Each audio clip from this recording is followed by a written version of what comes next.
কিয়ামতের মাঠ কত ভয়ঙ্কর হবে, কত ভয়ঙ্কর হবে। কুরআনুল হাকিমে আরেক আয়াতের মধ্যে বলেন, ইয়া আইয়ুহান নাসুত্তাকু রাব্বাকুম ইন্না জালজালাতিস সাআতি শাইউন আযীম ইয়াওমা তারাউনাহা তাযহালু কুল্লু মুরদিআতিন আম্মা أرضعت وتضع كل ذات حمل حملها وترى الناس سكارى وما هم بسكارى ولكن عذاب الله شديد। কিয়ামতের মাঠ এত ভয়ঙ্কর হবে, এত ভয়ঙ্কর হবে। ওই দিন দুধধারিণী মা তার দুধের সন্তানকে ভুলে যাবে।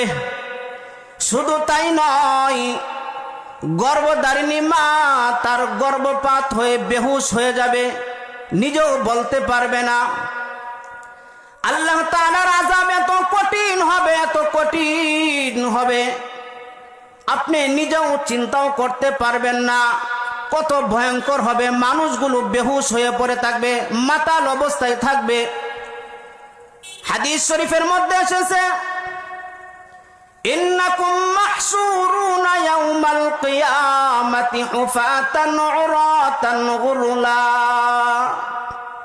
আপনার আমার পয়গম্বর বলেন, কিয়ামতের মাঠের মধ্যে প্রত্যেকটি মানুষ উলঙ্গ অবস্থায় খাতনাহীন তারা মাঠের মধ্যে তারা সারিবদ্ধভাবে দাঁড়িয়ে থাকবে।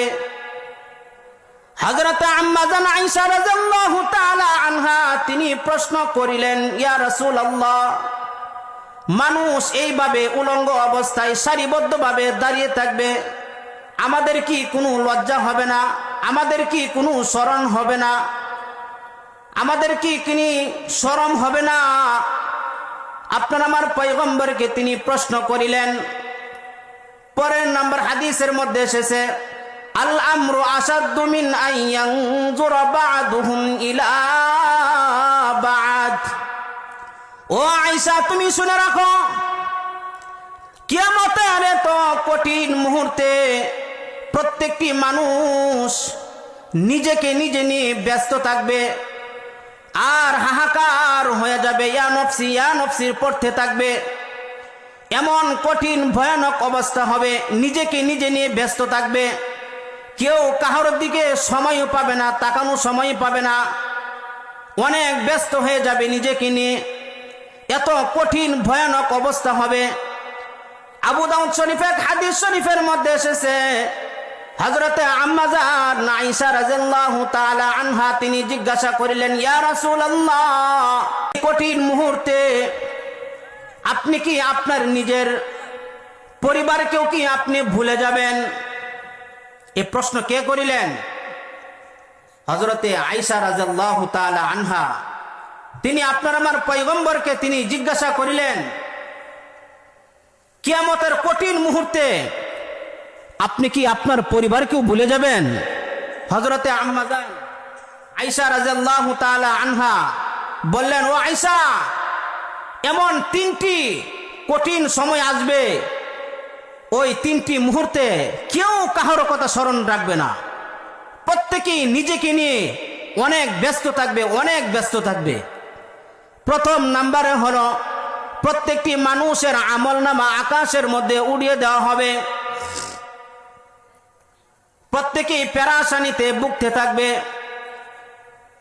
আপনার আমার পয়গম্বর বলেন, ওই কঠিন মুহূর্তে আমি জানি না আমার আমলনামা কতটুকু হয়েছে, আমি চাইলেও আমার ডান হাত বাড়াতে পারবো না। যারা বদকার বান্দা তাদের বাম হাতের মধ্যে আমল দেওয়া হবে, বুক দিয়ে ঢুকানো হবে, পিছন দিক দিয়ে এভাবে মটকানো থাকবে। যারা নেককার বান্দা তাদের আমলগুলো ডান হাতে এসে পড়বে। যারা বদকার বান্দা তাদের আমলগুলো, তাদের বদ আমলগুলো পিছন দিকে এসে পড়বে। ওই দিন আমি চাইলেও আমার ডান হাত আমি বাড়াতে পারবো না। ওই সময়ের মধ্যে আমি অনেক ব্যস্ত থাকবো, কেউ কারো কথাও স্মরণ রাখতে পারবে না। 2 নম্বরে হচ্ছে আমার যখন দাড়ি পাল্লার মধ্যে যখন আমলগুলো যখন উঠানো হবে, না জানি আমার নেক আমলগুলো বাড়ি হয় নাকি বদ আমলগুলো বাড়ি হয়, ওই সময় আমি অনেক ব্যস্ত থাকবো। 3 নম্বরে হচ্ছে ফুলসিরাতের ফুল যখন আমি পার হব, ওই ফুলসিরাতের ফুল পার হওয়ার সময় ওই ফুলসিরাতের ফুলটাকে জাহান্নামের আগুন দিয়ে ঘেরাও করাও থাকবে। ওই সময়ের মধ্যে আমি চাইলেও আমার পরিবারকেও আমি স্মরণ করতে পারবো না।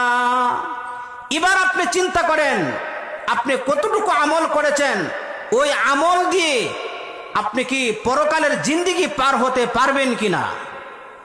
সম্মানিত প্রিয় হাজিরিন, ওই কঠিন 3টি মুহূর্ত এত কঠিন হবে কেউ চিন্তাও করতে পারবে না।